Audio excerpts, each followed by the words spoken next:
Hey everybody, welcome back to my channel. I'm the economic analyst here, and in today's video I'm going to go over the effects that government spending and stimulus bills such as the infrastructure bill that was just passed through Congress have on our economy. Now, just to keep things in mind, even though that infrastructure bill was amounted to a total of $1.2 trillion, that money will be spent over the course of 10 years.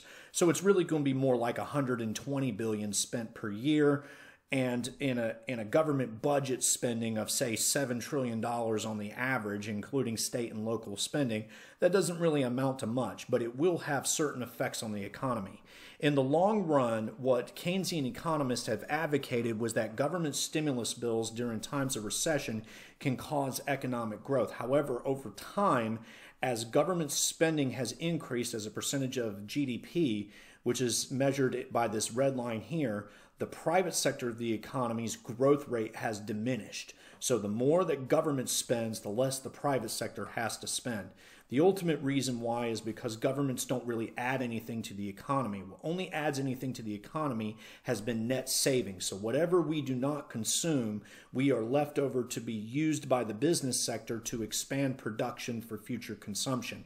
Governments don't operate by this mentality. They operate by thinking that savings is unused potential, and so their idea is to run deficits or tax that savings and use those resources themselves.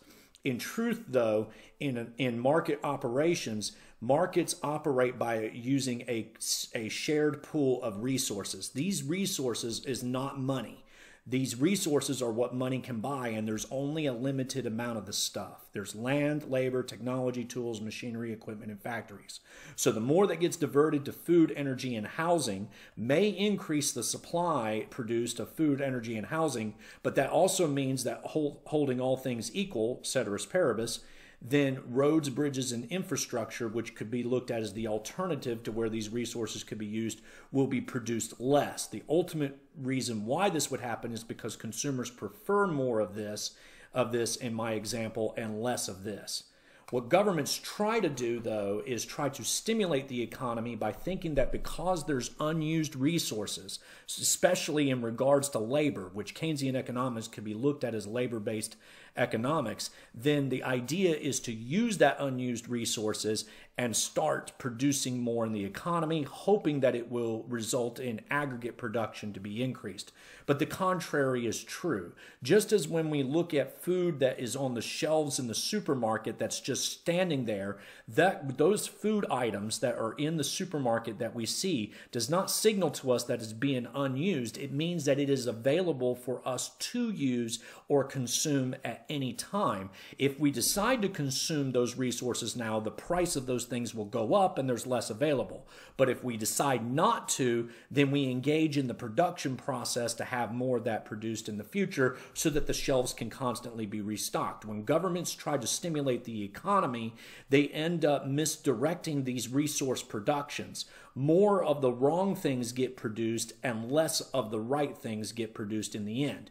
The government has, especially coming out of the administration's mouths, especially out of Janet Yellen, Pete Buttigieg, and Joe Biden, have argued that by increasing infrastructure spending, that it will increase production in the food, energy, and housing market. But the opposite is true, because the more that they spend on roads, bridges, and infrastructure means the more resources that goes to building roads, bridges, and infrastructure. If more resources go to roads, bridges, and infrastructure, then less resources is available for food, energy, and housing. The ultimate result is that while you might have an increase in demand for roads, bridges, and infrastructure caused by government stimulus, and the supply of those will be ultimately increased by production, supply will diminish out of the food, energy, and housing market. And in both scenarios, you will have higher prices. Since governments do not add anything to the economy, they only redistribute and spend away things that are in the economy.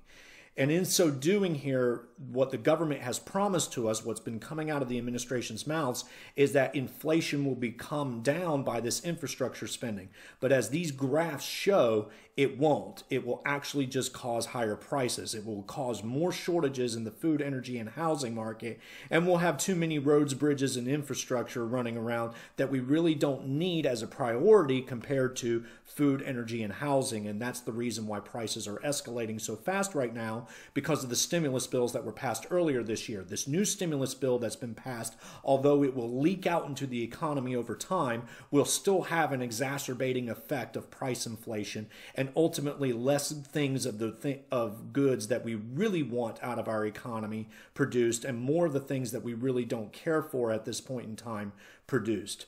The ultimate result is that the aggregate markets start to shift backward here because there are surpluses and shortages. Those signal that resources are not being used properly. And so because they're not being used properly, there's a lot of waste. Because there's a lot of waste, the supply curve will actually shift left over time, meaning less gets produced, and the final result would be a recession from government stimulus. To put things simply, more money that the government spends just drives up prices and it destroys the productivity of the economy.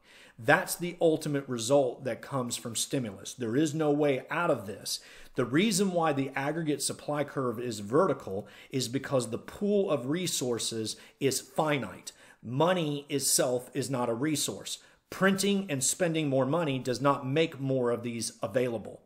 And so therefore, whatever you increase in the supply of one market, you will take away from the supply in another market. So governments can never add to the economy, aka they can never shift the supply curve to the right in the aggregate markets. It will always consume and push to the left, okay? The only way that governments could be able to add more to the market is if they're able to use resources from abroad that are not available here and not used here, used up here, and indicating foreign investment. Now, foreign investment might create some type of growth, but the growth will be weak because, again, it's going to these lower priority goods and not to the higher priority goods, which are dictated by market forces that coordinate the best utilization of resources. Governments are very poor manager of resources, which is why we don't trust governments to be in charge of the food supply or the energy sector or the housing sector, and we're really foolish to try to trust government to have some kind of quasi-control over healthcare.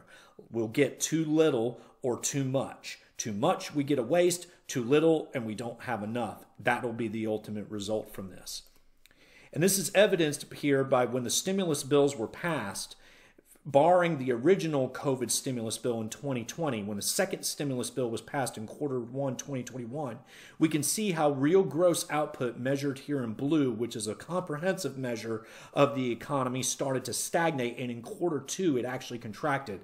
When the results of the data come out in December, I have good reason to believe that the gross output will have contracted again in Q3, and this will likely signal that our economy is in the early stages of a recession, as real GDP will soon stagnate after that. It is true that stimulus bills may boost real GDP because you may end up boosting spending more than the consumer prices have to catch up, and that's especially true in the early stages of inflation.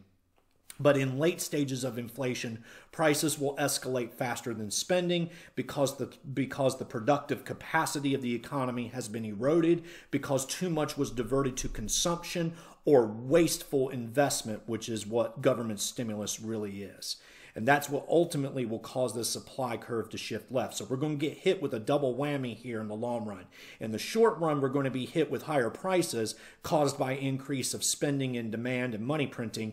But in the long run, we're going to be hit with even further higher prices as less gets produced. And that's the real danger of it, because we're going to see these shortages start to be exacerbated. So contrary to what's coming out of the administration's mouths, we're not going to see a relief come from this government stimulus. We're actually going to see the government stimulus make things worse. It is theoretically possible that if the government were to try to add stimulus to the food, energy, and housing market, it could relieve some of the shortages here, aka this market here would end up being the food, energy, and housing. But best case scenario, we would get more produced, but it would be at a cost of higher prices because more resources are being used, and that would cause a higher commodity prices, which would feed into higher input prices and input cost for businesses, and that would ultimately result in higher consumer prices in the end.